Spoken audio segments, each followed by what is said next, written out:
बाबा साहब के नाम पे बना है। अभी समझ साहब भी कह रहे थे, हमने प्रतिमाएं भी बहुत लगा ली, जयंतियां भी बहुत बना ली, फूल भी बहुत चढ़ा लिए, लेकिन उस महापुरुष जिसने इतना संघर्ष किया और आज हम जहां भी मौजूद हैं, इसके पीछे उन्हीं की मेहनत थी, और आज उनके पदचिन्हों पे हम चलने में विफल रहे। अभी बहन जी बोल रही थी कि वो पहली शिक्षिका है जो 89 में यहां से भर्ती हुई। आज उनके परिवार में एक एसडीएम भी हुए हमारे नगर के ही। लेकिन जितनी हमारी संख्या है, जितनी हमारी तादाद है, या जितनी मेहनत हम लोग करते हैं, अभी कामयाबी उस लेवल की हमें नहीं मिली। शिक्षा में आज हम लोग पिछड़ रहे हैं। तो सिर्फ प्रतिभा लगाने से काम नहीं चलेगा, हमें उनके जीवन का जो सार था, जो संघर्ष था, उसे अपने जीवन में लाना पड़ेगा। बाबा साहब की प्रतिभा यहां तो हमने लगा दी, हम तो उनके मानने वाले हैं, उनके समुदाय से भी होंगे, हमने उनका लाभ लिया है। विदेशों में मैं ऑस्ट्रेलिया में रहा हूं, पढ़ा हूं, वहां पे यूनिवर्सिटी ऑफ वेस्टर्न सिडनी के अंदर अंग्रेजों ने उनकी प्रतिमा लगाई। अब आप सोचिए अंग्रेज उनकी प्रतिमा में क्या करेंगे।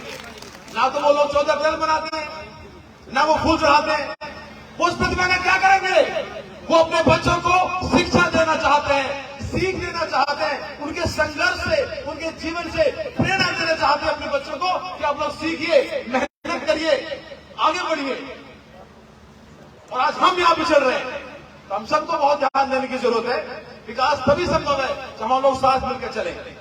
आज नगर विधानसभा के अंदर आपने हमें आशीर्वाद दिया, हमें विधानसभा भेजा, और मेरी पूरी कोशिश रही इन 5 सालों के अंदर कि हर एक वर्ग की आवाज राजस्थान की उस सबसे बड़ी पंचायत में उठाऊं जहां आपने मुझे चुनकर भेजा। चाहे युवाओं की बात हो, चाहे बुजुर्गों की बात हो, चाहे महिलाओं की बात हो, चाहे क्षेत्रीय मुद्दों की बात हो, मैंने कोई ऐसा क्षेत्र नहीं छोड़ा जहां विधानसभा में आपकी आवाज नहीं उठाई। मैं धन्यवाद देना चाहता हूं हमारे मंत्री जी को, भजन लाल जी को, जिन्होंने बहुत ज्यादा संख्या में हमारी विधानसभा में पिछले 2 सालों में रोड दी। 2 साल तो कोरोना काल चलता रहा, और लेकिन इन 2 सालों में जो आपके सुझाव आए ग्रामीणों से, आज कनेक्टिविटी बन रही है, इनका विशेष योगदान रहा। इसके अलावा सरकार ने हर एक वर्ग पर ध्यान देने का काम किया है।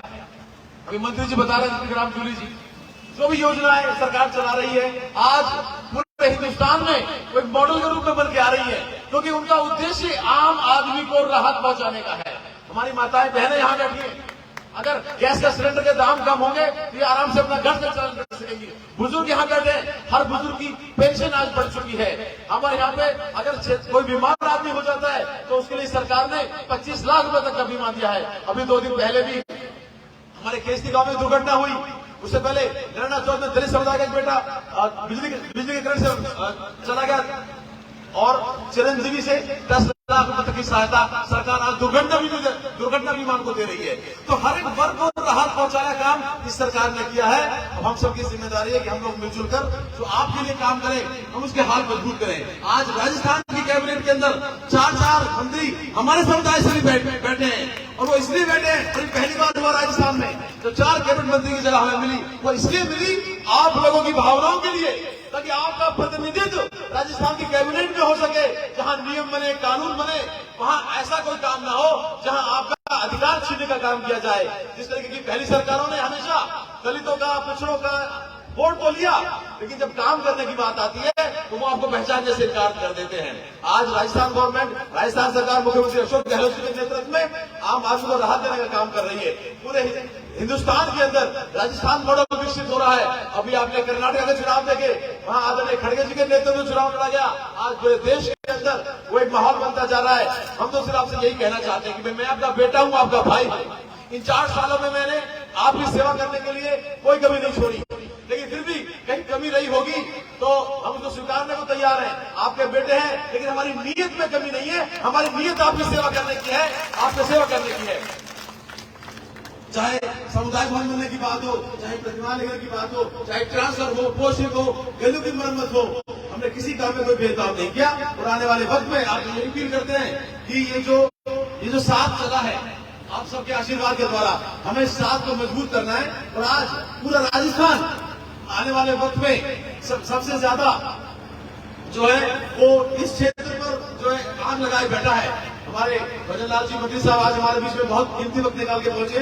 मैं आज आपके सबके आशीर्वाद से उन्हें धन्यवाद देना चाहता हूँ। कीमती समय निकाले और हमेशा आते हैं, हमारे कई प्रोग्रामों में भी आए, तो मैं उनका विशेष तौर पे हमारे क्षेत्र की जनता की तरफ से आपका धन्यवाद है और आपको आमंत्रित करूंगा कि आप आए और हमारे क्षेत्रीय जनता को संबोधित करें। आपका बहुत बहुत धन्यवाद। जय हिंद, जय भीम। मंत्री जी को आमंत्रित करूंगा। कुछ भाइयों ने पीडब्ल्यूडी मंत्री, कैबिनेट मिनिस्टर सम्मानित भजन लाल जी को सुना है, कुछ लोगों ने शायद आज तक सुना भी नहीं होगा।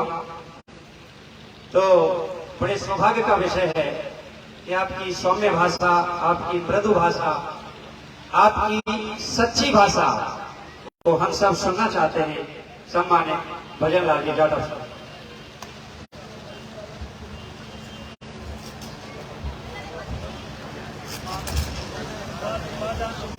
जोर से पहले काफी देर से आप लोग बैठे हैं, गर्मी वैसे तेज पड़ रही है। बोलो जय भीम, जय भीम।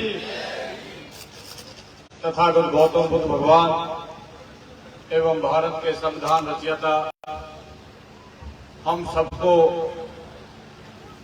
मार्गदर्शन करने वाले उस महापुरुष बाबा साहब भीमराव अम्बेडकर के चरणों में सत सत नमन।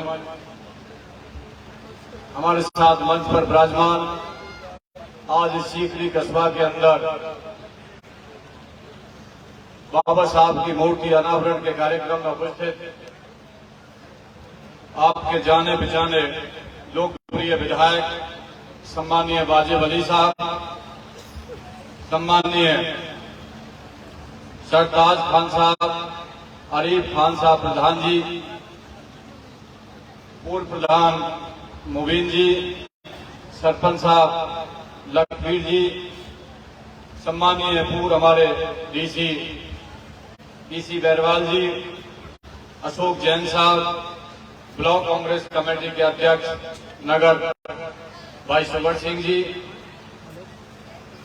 समाज के अध्यक्ष सम्मानीय सामंता सिंह जी, हमारे ब्लॉक कांग्रेस कमेटी के अध्यक्ष भवानी शंकर शर्मा जी, कोमल सरपंच साहब, जय सिंह जी रामगढ़, हमारे कामा से पधारे भाई चंदन सिंह जी, भगवान सिंह जी सरपंच साहब, और जो आपके मंच संचालन कर रहे हैं रामन सिंह जो नगर से हैं, और सम्मानित मंच सामने बैठे हैं मेरे पूजा के बुजुर्गों, नौजवान साथियों, मेरी माताएं, मेरी बहनें अब काफी देर से बैठे हैं, और मीडिया के साथी गणों, इससे सीकरी और नगर विधानसभा क्षेत्र की जनता को मैं बधाई देना चाहूंगा कि आपने इतना ऐसे महापुरुष का काम मूर्ति लगाकर किया है, और धन्यवाद देना चाहूंगा आपके लोकप्रिय विधायक